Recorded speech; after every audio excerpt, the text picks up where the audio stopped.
National Weather Service in Jacksonville has issued a severe thunderstorm warning for north central Nassau County in northeastern Florida, southwestern Camden County in southeastern Georgia, east central Charlton County in southeastern Georgia, until 4:45 p.m. At 4:18 p.m., a severe thunderstorm was located near Kings Ferry, 8 miles southwest of Woodbine, moving north at 20 miles per hour. Hazard, 60 miles per hour wind gusts and any-size hail. Source, radar indicated. Impact, expect damage to roofs, siding, and trees. Locations impacted include Woodbine, Kings Ferry, and Colesburg. For your protection, move to an interior room on the lowest floor of a building.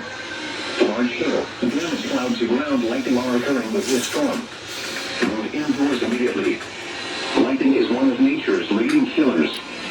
Remember, if you can hear thunder, you are close enough to be struck by lightning. Repeating, a severe thunderstorm warning has been issued until 4:45 p.m. for the following counties: Nassau, Florida, and the following counties in Georgia: Camden and Charlton,